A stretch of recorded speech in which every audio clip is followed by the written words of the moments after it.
Gold plastic sandals, a lesson from my father.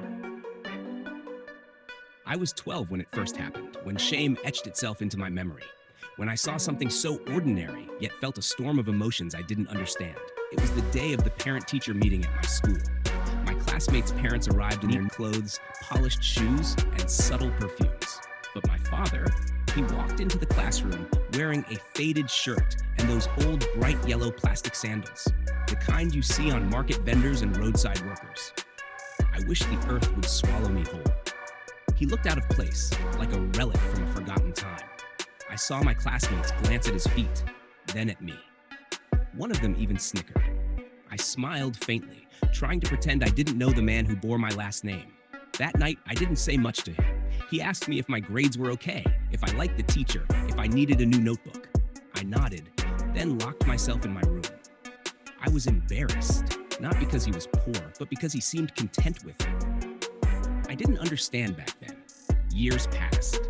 I grew older, moved to the city for college, started working part-time, and met people from every walk of life. Slowly, I came to appreciate the value of money, the weight of a day's labor, and the pride that comes with self-sacrifice. But even then, my father remained a simple man in my mind. We didn't talk much. I was too busy building my life, and he never interfered. It wasn't until I returned home after 5 years, when he fell sick, that I finally understood. He had grown thin. His hair had grayed faster than I remembered. And yet, he smiled the same way, gently, with a tired warmth. While he rested, I walked around the house, which hadn't changed much since my childhood. Dusty furniture, faded curtains, and hanging on the same rusty nail near the door, those yellow plastic sandals. I picked them up. They were cracked at the heel, worn thin at the sole. Yet they had been repaired, stitched crudely with wire and glue, as if someone had refused to give up on them. I turned them over and saw something that made my throat tighten.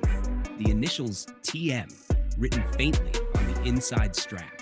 My initials. I couldn't sleep that night. I asked my mother about the sandals. She hesitated, then began telling me a story I had never heard.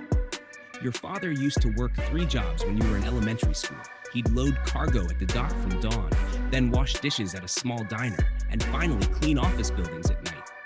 He never let you see how tired he was. Those sandals were the only pair he had for years. He saved every penny for your tuition. He only bought new clothes when absolutely necessary. He refused to take the bus, just so he could save money to buy your school books. She looked at me, eyes soft with memory. You remember that meeting you were so upset about? He had just come from cleaning offices. He didn't have time to change, but he insisted on going because you were the best in class and he wanted to hear the teacher say it. I sat there in silence, each word a gentle blow to my pride. The next morning, I took the sandals outside. I sat with them in the garden, ran my fingers along the cracks, and wept. Not loudly, but quietly, as though mourning an ignorance that had lasted too long. How could I have been ashamed of the man who gave up everything for me? That day, I spoke to my father in a way I never had before. I told him I was proud of him. I told him I was sorry. He just smiled, as if none of it was necessary. You were always a good son, he said. You just didn't know the whole story. He passed away 2 years later. Today, I keep those sandals in a wooden box on my bookshelf, not as a reminder of poverty, but of sacrifice, of love expressed not in words, but in calloused hands and silent endurance. Whenever I feel overwhelmed by life, I open that box and touch the worn straps, and I remember. I remember that love isn't always dressed in elegance. Sometimes it walks quietly, in plastic sandals through storms, dust, and fatigue, so that you can walk on smoother roads.